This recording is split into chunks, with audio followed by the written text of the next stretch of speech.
Okay, so I want to tell you guys a story about one of the things. Okay, that means something different to me. The clinking of glasses. Shh. Okay, can I tell you guys a story? I know you're eating dinner, and the dinner's amazing, and I want you to keep eating, but one of the things that were a huge key identifier for me when I was in high school and growing up is I'm from Detroit, and my dad is a police officer in Detroit. And so he's one of those guys, my husband calls him Batman, because he's got the whole utility belt, right, and all the things that he puts on to like protect the world. And so he was a police officer. I didn't date until I was about 19, which personally I think had nothing to do with my awkwardness and everything to do with the fact that he was scary. So I still blame him for the lack of like attention I got in high school. So he was a police officer, and he worked midnight shifts, so I couldn't ever be late coming home from a party, because he started work at midnight, so he would know if I was coming home late, right? And then he'd be getting off of work at like 8 a.m. So there were times when it was really cold, I often walked to school, and my dad would give me a ride. And of course, he put me in the back of his squad car. Now, I don't know if you've ever been in the back of a police squad car. I'm not going to judge you if you have, but you can't get out of your own violation out of a squad car. The police have to let you out. And so my dad would pull up to school, and then clearly in front of everybody, he would open my door and kiss my forehead, branding his property for everybody to see. See, this is why I think I didn't date till I was 19. And so this was kind of our habit. And this was also everything all my friends knew about me. And there was one time, birthdays are a big deal in my family. Are birthdays a big deal in your family? Okay, so my mom loves holidays, but we share Christmas, Thanksgiving's for family, Easter's for Jesus, right? And so like we have to share all these things, but your birthday is just for you. And so she loves singling you out and celebrating your birthday. Well, like there were times when I would grow up and my mom would put signs all over the house. And you'd wake up and on your bedroom door there was a sign that said, "Happy birthday, you're 15." And then you go to the bathroom and you lift up the lid to the toilet and there was another sign that said, "You're awesome." And then you go to the refrigerator and open up to get milk for your cereal and it would say, "You're special." And so those were the things that she did. Well, it was my dad's birthday, and he was working a day shift, because if you know anything about geography, then you know that Canada is very close to Detroit. Well, there was, through the course of a young gentleman being pulled over for speeding, they busted him for having drugs on him. Well, he ratted out his dealer, who then the Detroit police found out that dealer, went to him, found out his dealer, and it went up and up and up, till Detroit was looking at the largest international drug bust that they had seen in the last 30 years. So my dad, instead of working his regular night shift, was working a stakeout from 8 to 4. And so we were all going to be in school, we were going to come home from our things, he was going to come home, we were going to go out to dinner, and then everything was going to be great. So we get home from school and it's 4 o'clock and we're watching, I don't know, Facts of Life. I'm sorry, you have no idea what that is. And so, you would know any of the shows I watched. So we were hanging out and watching TV and waiting, and then it was like 4:30 and my dad's not home. Then it was 5 o'clock and he's still not home. Then it's 5:30 and he's still not home. And if this is a safe place, I'd like to admit mine and my family's shortcomings, is that sadly, all we kept thinking about was, oh my gosh, we're so hungry, where is he? Not like, wow, he's putting his life on the line and something bad could have happened. We were like, I want steak dinner. And so we were sitting there selfishly wondering where he was at. At 6 o'clock, 2 hours after he was supposed to come home, we get a phone call that he had made the bust, that they had found a semi with 6 pallets of cocaine and marijuana, over 8 tons of illegal drugs that had come in from Canada. And so he says, it's going to be a long night. We made the bust. We have to take the truck down to the warehouse, and we have to inventory all of this. So I'm not going to be home to make it for dinner.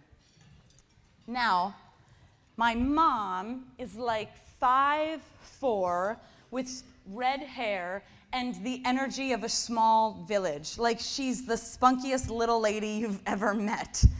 And she loves birthdays. And she really loves my dad. And so she's really disappointed at this point. And so she says, you know what? We're going to take his birthday to him. And so she takes me, I have an older sister and a younger brother, and we grab the balloons. My mom hands me the cake and the presents to my brother, and she says, get in the car, we're going downtown. And we were like, okay. And so she gets us in the car, and we have our balloons, we have the cake, and we have the presents, and we drive down to the warehouse, which I'm pretty sure is questionable, and in today's day and age where parents are reprimanded for all sorts of things, this would be a judgment call. And so here we are in downtown Detroit, and we're standing outside of the warehouse, and my mom, I have the cake, and she brings her matches, and she lights the candles, and she looks at us, and she says, sing. And so she opens the door, and here we walk and parade into the warehouse, singing happy birthday. We're like, happy birthday to you. And we're passing TVs and VCRs and drugs and weapons and cameras and knives and all sorts of things that have been pulled, all of people that are illegal and now sitting in the warehouse for the officers to use in undercover investigations. That's where we are. Happy birthday to you. And I was like, I really feel uncomfortable here. And then we get back to where there are wall-to-wall, shelf-to-shelf, floor to ceiling drugs. Happy birthday to you. And there's 15 officers, well, there's probably like 8 officers as they're loading and tagging, and we're like singing and inappropriately being there, and we're like, happy birthday. And they're super excited because they've been working since 8 a.m.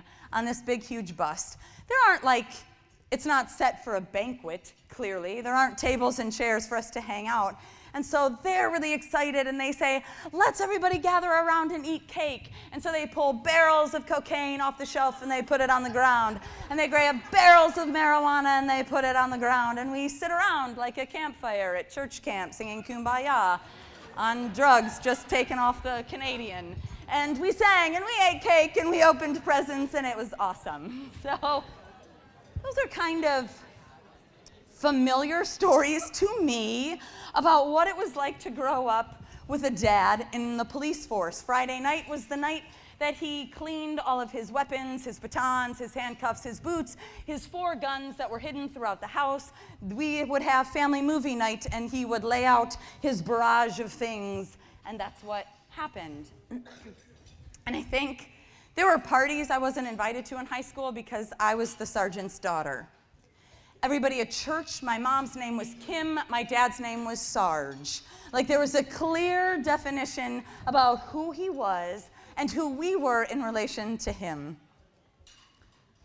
And it's hard not to have that as a branding identity marker. We went to the happiest place on earth. See, it bothers me that everywhere I go, people say that. It is this brainwashing, right? And we went to Disney World. I'm sorry, I wasn't going to tell this story, but it's too funny not to. We were going to Disney World, and before you get to the happiest place on earth, you have to go through all of the kiosks of people selling you all the things that you forgot so they can take your money. And so you have to go through all the tiki huts, right? Well, my sister was having back pain and knee pain and other things, and so we were going to get her a wheelchair. So my dad and my brother are waiting so close to the happiest place on earth, yet so far away. Well, my mom and my sister went to go get a wheelchair, and then out of the corner of my eye, I saw it. A guy take 4 cameras and put it in his pocket. And even in that instance, I knew that my dad saw it too. And he looks at me as he moves his gun from the back of his pants to the front, because apparently he's always packing heat, which I learned later. Even when you're going to the happiest place on earth, on family vacation. And he looks at me and he goes, I'll be back. And I was like, for real? And he left me at 11 years old with my brother in a mass amount of people to go and serve justice. And I watched him as he went to the tiki hut owner and he told him what was going on. And then he watched these guys go off with their cameras. And then my dad went off after these guys. And then my mom came back with my sister and she said, where's your dad? And I said, I don't know, some guy, some camera, dad, his gun. He went that way. And she said, well, I need to know. So she went after them. I'm not exactly sure what she thought she was going to do, but now both of my parents have abandoned us in front of massive amounts of people with no parental supervision to stand there and wait while they bring justice to Disney World. And then I saw him. The guys caught on that my dad was following him, so they started running. Then my dad saw that they were running, so he started running. And my mom is small and short, and she's trying to catch up, so she was always running. And so there's this thing happening in front of us as really we're just children who wanted to go to the happiest place on earth. And I kid you not, 45 minutes later they came back. And my dad said, well, that's all taken care of. Who's ready to go on a ride? And I said, we were an hour ago, in case you forgot. And that was totally what growing up with my dad was like. It has such a strong, heavy imprint on my life, on my identity, in the way people saw me, and in the way that I understood myself. And the thing about identity is, so often the things that are a part of our world and a part of our story start to become the thing that limits our story. Because we can't get past the one thing that has branded itself to us. The way we look is totally an identity, what feels like an identity marker. The things that we do, whether good or bad, the talents, skills, or lack thereof, the things that we do wrong, the things that we do well. The color of our skin, the color of our hair. Even where you live and what your house looks like and what your family does for a living feel like they are branded deep into our makeup, and that is who we are. And on top of all the things that we do and where we live and what our parents do, the skills that we have or don't have, the friends that we have or don't have, the really great school or the really terrible school, the fact that you may be adopted, the fact that your parents may be divorced, the fact that maybe you don't know where your parents are and you live with your grandparents or an aunt or an uncle, the fact that maybe one of your siblings has a special need and you feel lost in the mix and unseen by the people who love you the most. Sometimes even what we do with our faith is such a branding marker, and still we separate religion from faith, and religion starts to become our brander instead of this personal, deep, intimate relationship with Jesus Christ. And the really hard part is that our image seems to be the biggest catalyst for our identity marker out there. Because it's what we see, right? It's how we assess who we are and who I am in relation to you. And so we size and we look and we observe the people going on around us, whether you're male or female, tall or short, the color of your skin, where you're from. The fact that our image seems to be the biggest identity brander is unfortunately the saddest part for me. I had, when I was 16 years old, I told you that we live in Detroit, and we had a cottage in Canada. And I grew up going over to Canada, and I grew up on the boat. Any boat people? Any boat? No. I'm in Iowa. You do have lakes here, right? Yes? Okay. Well, I'm like speedboats, not like yachts or canoes. Like speedboats, yes. Okay. So I love being on a boat and water skiing and jet skiing. Like that's in our makeup of who we are. And I was 16, it was a week before my 16th birthday, and we were going up to the cabin just for the day, my parents, me, and my friend Becky.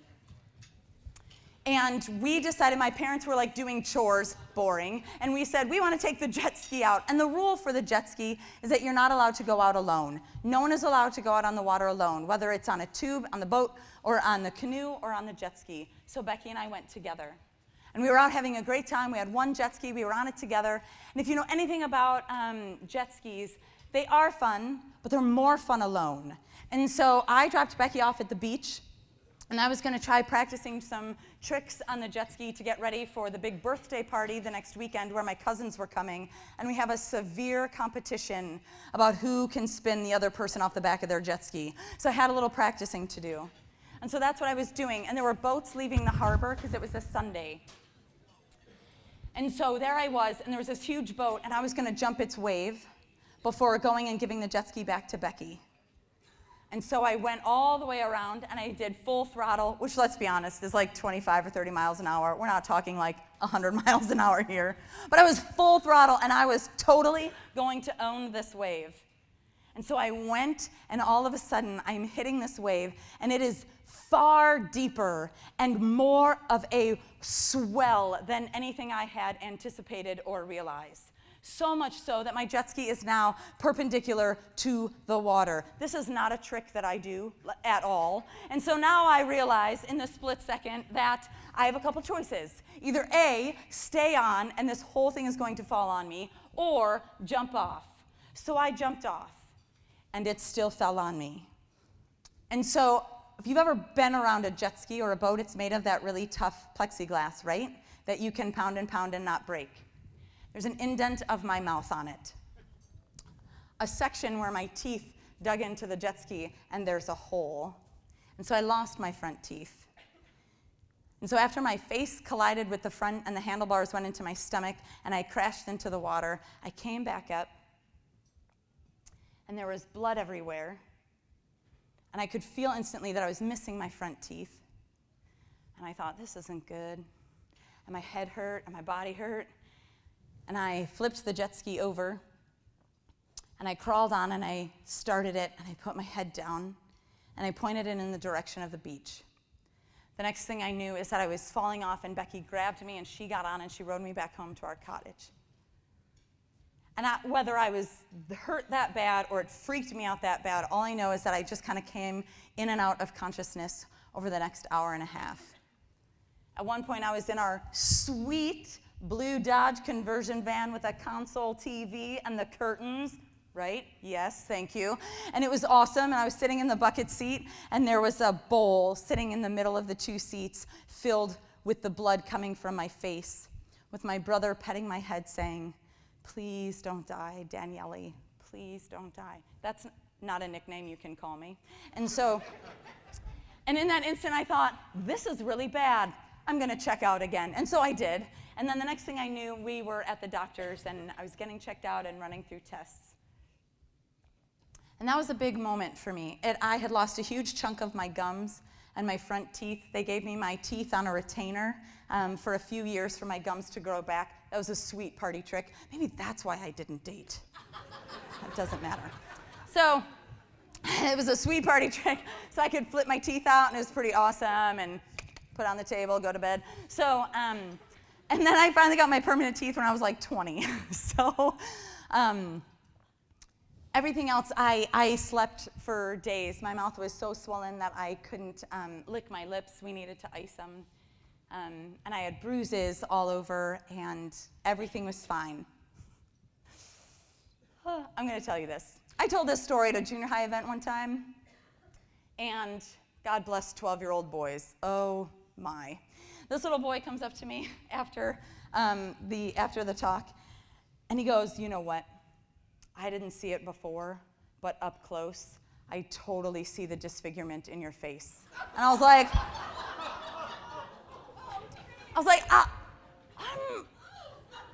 I'm not sure if you were listening, but I'm okay now. Like, this is just my face. Like, always was my face, still is my face. Like, just some teeth. Like, we're all good. And he puts his hand on my shoulder and says, no, it's okay. It's not that bad. And I was like, oh, 12-year-old boys. How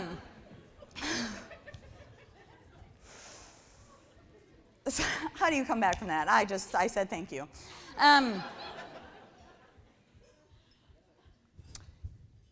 It's tricky, isn't it? This whole thing on the outside of who we are, and how it's important to love who we are and appreciate who we are and not judge people for who they are on the outside, but it still represents things that are going on the inside. And to me, it's one of the biggest hindrances for us to actually legitimately live out and feel the identity imprinted on our heart. Because to me, so often we're living out the physical appearance of our identity instead of the physical actions that come from the physical imprint that God puts on our hearts from the inside. Right? For all the ways that God has touched our heart and his truth has pierced who we are, and we live that out, the all-encompassing, ever-saving grace of Jesus Christ, who saw us in our misery and in our sin and in our shortcomings, who sees the way that we fail, the way that we judge, the way that we have preconceived ideas about cultures and people ourselves, the way that we are selfish and prideful, and the way that we do not care for all of mankind and humanity because we are stuck in ourselves. That Jesus, who sees those shortcomings in us, imprints his life and his heart and his compassion and his mercy on us on the inside. And it is the physical actions of what we do from that matter, not the physical appearance that matters. Because if we're going to talk about identity, and we're going to talk about who we are, and I am sure we have covered the grounds that Jesus is the one and God is the one where we get our identity, then let's talk about being made in the image of God in creation, and that we are his image bearers. And what does that mean? That means that if the Spirit lives in us, then we abound in the fruits of the Spirit, of love, joy, compassion, mercy, self-control. We are people of peace and presence out in the world, being the image bearers of God Almighty himself. Moving past the physical appearance and into the physical actions that reflect what is going on the inside.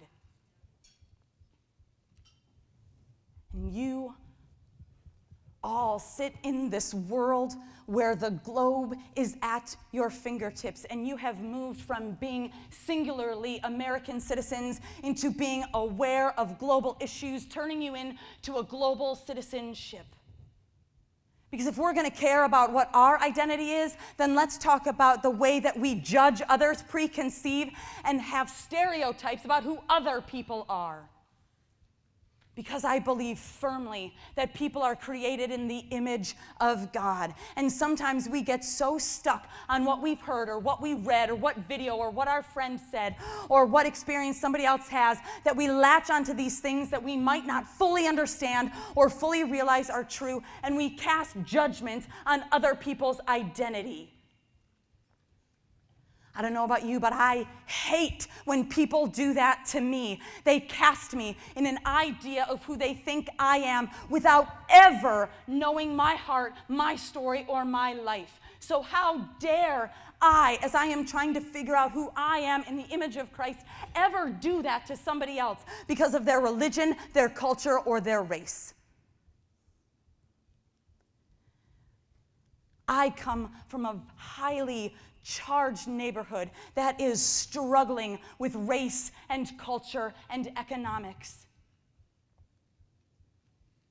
Where my entire neighborhood, because of the diversity that we have and the fact that people come and dump their garbage in our streets, and we have the highest crime rate in all of Minnesota, and we have the lowest income of all of Minnesota, everybody thinks they know what it means to live in North Minneapolis.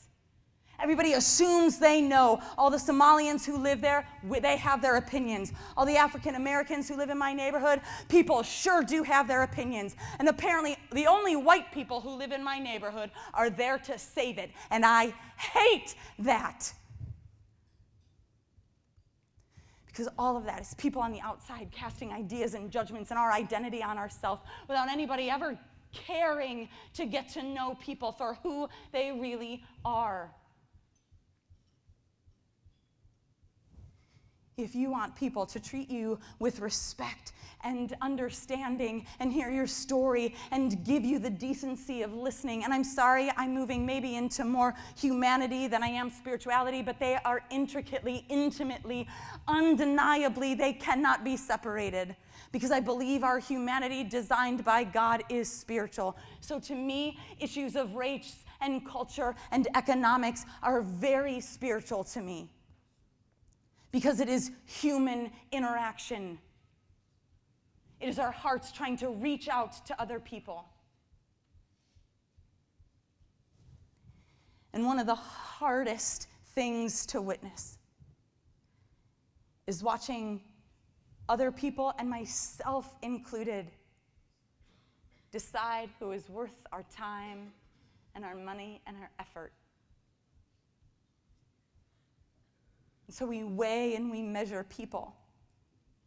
And we weigh and we measure their heartache and their situation. And we judge whether it is worth our time or not.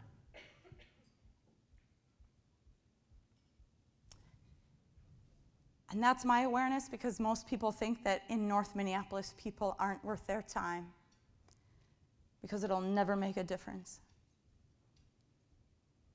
It's a lost cause. Do you know what it feels like to kind of live in that kind of oppression? And I'm a white woman, not even capable of understanding even the smallest amount of what it means to be somebody of a different race or culture. My next door neighbor is Hmong. Refugees from Vietnam, when the Hmong people helped America in the Vietnam War, and then they put them in refugee camps. And then when Vietnam didn't want them anymore, they brought them to America and dumped them in Minnesota. That's 20% of my neighbors. Or the Somalian woman who lives across the street from me, who came here to work and go to school, sending money home to the 3 children she left, and she brought her 2 youngest because they couldn't survive without her. It's the hard space of moving past stereotypes, those things that identify us that we cast so easily on people. To move past it and take an actual risk of what it means to engage with people who are different than us. To hear them, to hear their story, to see God in them.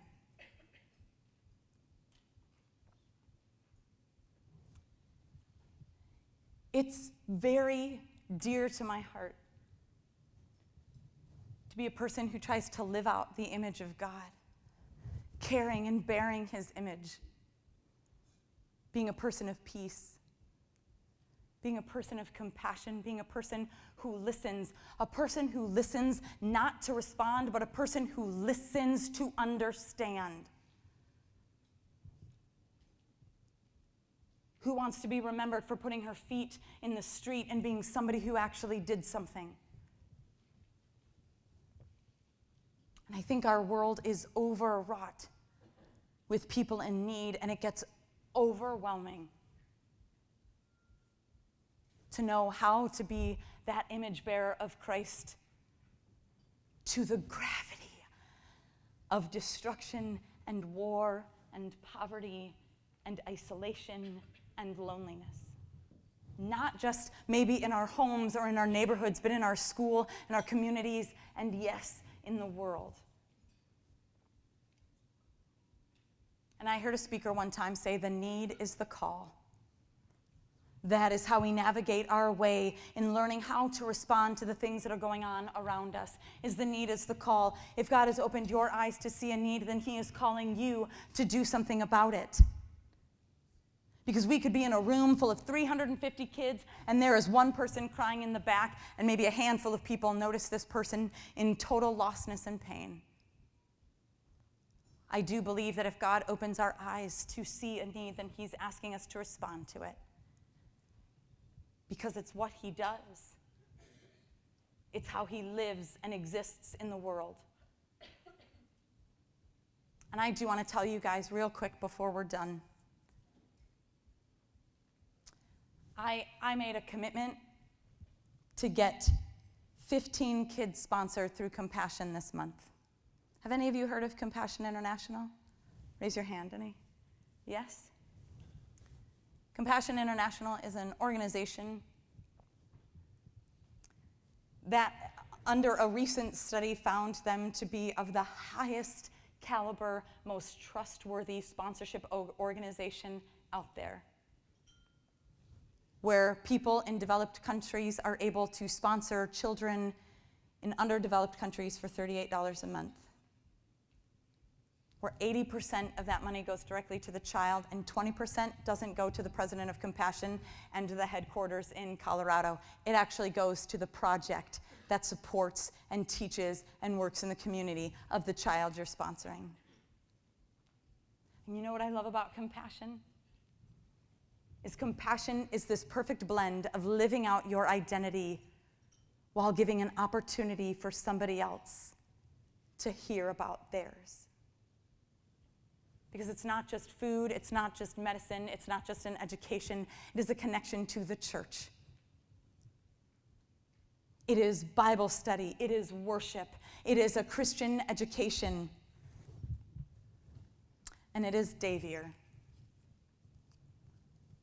I have had this incredible pleasure of not only visiting Compassion headquarters in Colorado Springs, Colorado, but visiting 3 projects around the globe and watching these kids as they receive letters from their sponsors and with an opportunity to learn their identity and who has imprinted their image on their heart.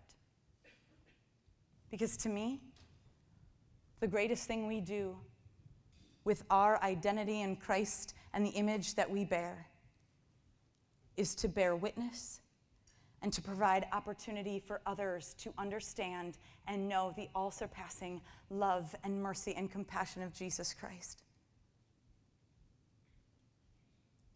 And I don't know where you stand on the take care of your own or take care of others, but I'm just like, if we're not in this together, then what are we doing? And these are real children and a real opportunity. I kid you not. Paul, my husband, Paul, we sponsored a kid at the beginning of our dating relationship. And Baki was 6 years old. And she's graduating from high school this year. And Paul and I have had to borrow money twice in our marriage to pay our mortgage because money was so tight. But Compassion International is an automatic withdrawal from our bank account. And always, always, there is money for her. And I will be completely transparent with you. There are months that go by that I don't think about this. And yet my money that seems and is insignificant to me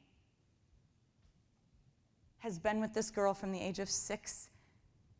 And now she is going to graduate high school with a full education and a deep love for Jesus. And her family has received medical care and help and roof and mosquito netting. Because sometimes what feels insignificant to us is the world to someone else. And I would love it. I'm 6 days away from the end of the month, and I have 3 kids left. 3 kids who need a sponsorship so that they can understand that they are deeply loved, that their image is not condemned to poverty and sickness and lack of education, that those things are not the things that define them, that those things would carry them throughout their life and not provide opportunity, but that even though that may be a part of their story, the critical piece is that when they feel unseen, they can know that God Almighty sees them. When they feel forgotten, they will know that they are not lost or forgotten. And so, as we talk about identity, I would love to put that out there. 3 kids who still need somebody to walk alongside them to help show them their identity, as we rejoice and we celebrate and we grow in our own. Let's pray.